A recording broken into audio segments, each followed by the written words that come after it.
In recent times, Canada, a top choice for immigrants, has seen a notable increase in people leaving. Why are these immigrants, drawn by safety, public services, and natural beauty, now choosing to depart? Today, we explore the reasons behind this growing trend. Would you want to be born in your own country if you were reborn? Or would you prefer to be born in another country? Or perhaps you want to immigrate right now? Canada consistently ranks in the top 3 countries where aspiring immigrants want to move. In 2021, a Gallup survey of 127,000 adults from 122 countries found that Canada was the second most desired destination for immigrants. Interestingly, while the United States was the top choice, American respondents who wished to immigrate preferred Canada. Canada's popularity as a destination for immigrants stems from its safety, high-quality public services, free healthcare and education, and clean, beautiful nature. Moreover, Canada's government has implemented open policies through various immigration programs, making it attractive to immigrants. However, recently, many immigrants have been leaving Canada, returning to their home countries or relocating to other countries, leading to talks of a Canadian crisis. A 2022 survey by the Canadian Citizenship Research Institute revealed that 30% of respondents aged 18 to 34 might move to another country within 2 years due to dissatisfaction with life in Canada. Why has Canada, once hailed as the world's most livable country, the easiest country for foreigners to settle in, and the best immigration destination, seen a rise in immigration rates? The main reason is the high cost of living. In recent years, the keywords representing Canadian residents are financial crisis and economic hardship. According to a Reuters report on December 9, 2023, the primary reason people leaving or preparing to leave Canada cited was the high cost of living, starting with apartment rents. Many immigrants chose Canada for better financial opportunities and careers, expecting to purchase a home and achieve financial independence quickly. However, the reality was different. On average, about 60% of household income in Canada goes towards housing costs. According to a report by the Royal Bank of Canada in September 2023, this ratio rose to 80% in Toronto and 98% in Vancouver. This means that in major Canadian cities, housing prices have soared to the point where most of one's income is spent on housing.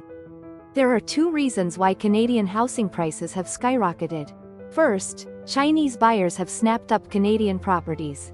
Housing prices in major Canadian cities were already high, but they surged further when Chinese investors began purchasing properties.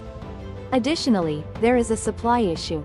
Most immigrants moved to major cities for job opportunities, but housing supply could not keep up with the demand. The biggest problem is that the Canadian government accepted immigrants but did not implement other necessary measures.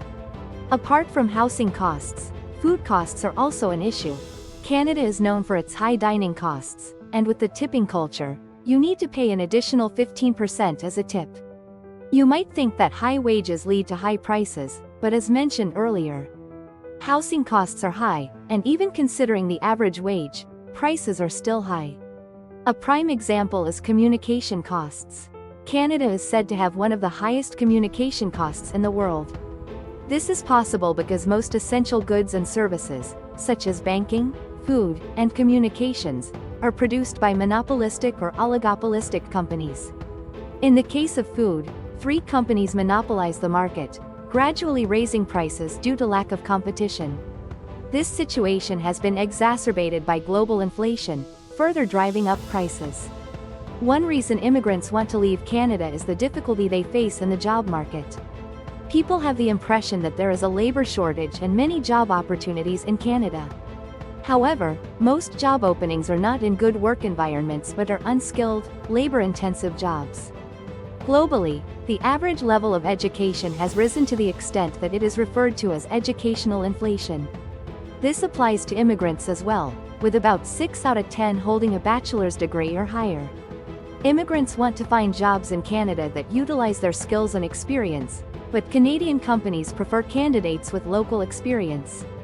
Therefore, it is often difficult for overseas qualifications and experience to be recognized, leading immigrants to work in completely different fields in Canada. For example, One man had several years of experience in IT management in the UK and the Netherlands, but the company he applied to sought local experience, making it difficult for him to find a job. As a result, he had to work for minimum wage in another field. Even when working in their desired field, the salaries were often insufficient. Even if they earned the same or more than in their home country, considering the high housing prices and cost of living, it felt like they were earning less. Another issue is the concept of woke, which means not discriminating based on race, gender, etc. While it might seem beneficial for immigrants, who could face racial discrimination, this concept has been problematic due to its excesses, particularly in schools. To be honest, most parents would be surprised if their child turned out to be a sexual minority. There is concern among parents that their children might change due to the influence of education. In Canadian elementary schools, lower grades are taught. You are not yet certain if you are male or female. While discrimination should not exist, educating children to this extent seems excessive. Ultimately, the worsening economy has increased the number of poor immigrants and those who became impoverished after immigrating, leading to a rise in crime. On the streets, the number of homeless people has increased, and most of them are addicted to drugs. In addition to stealing cars and committing theft, the homicide rate in 2022 hit a 16-year high and rose again in 2023. While it is still safer than the United States, with a high crime rate, there is little reason to choose Canada over the US, which offers more opportunities. So, what is the Canadian government's stance on the immigration issue? There are discussions about emigration in Canada. But for now, immigration still outweighs emigration. However, Canada's real problem is not emigration. It's the issues that arise after immigrants arrive, such as skyrocketing housing prices, high costs of living, and employment problems. The Canadian government has accepted a large number of immigrants without any countermeasures, leading to a situation they can't handle. Until now, Canada has been accepting immigrants to address the declining workforce due to a low birth rate and an aging population. Between 2022 and 2023, Canada accepted 1 million immigrants and emphasized continuous expansion of immigration until the end of 2023. Statistics from 2021 show that a quarter of Canada's population were immigrants. However, the Canadian government has suddenly decided to freeze its immigration target until 2026.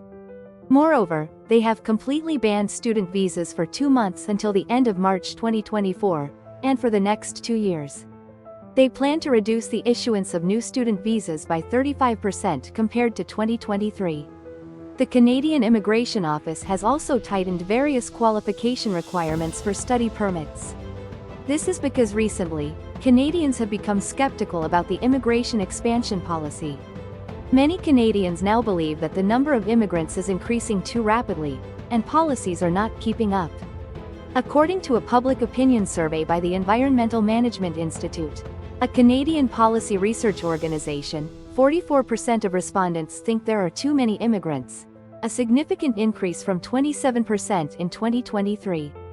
This is interpreted as a shift in public perception due to the recent emergence of housing shortages and high living costs, with foreign students and workers being blamed. The difficulties in the healthcare and education systems have also influenced Canadians' negative views on immigration policies. The rapid population growth has led to a decline in both the quantity and quality of housing, employment, healthcare, and education systems. Aside from employment issues, the reason Canada has been accepting immigrants is also due to the low birth rate problem. In 2022, Canada's birth rate hit a record low of 1.33. Additionally, cultural conflicts, voting rights, and the formation of new villages by poor immigrants leading to deteriorating public safety and the creation of gangs are also social problems caused by immigration. When immigrants from specific countries commit crimes and murders are reported, this leads to conflicts and discrimination, with protests likely to occur in Parliament. Personally, I believe the birth rate issue has already crossed a critical line. Do you think the birth rate problem will be resolved within the next 10 years? A birth rate below 2.1 classifies a country as having a declining population and facing long-term population decrease. This means at least 2 children need to be born, but many might think even 2 is too many. Observing the problems and outcomes in Canada due to the mass acceptance of immigrants can be beneficial for our own future. This was About Canada. Thank you for watching. Don't forget to like, comment, and subscribe for more insightful content. Take care and see you in the next video. Goodbye.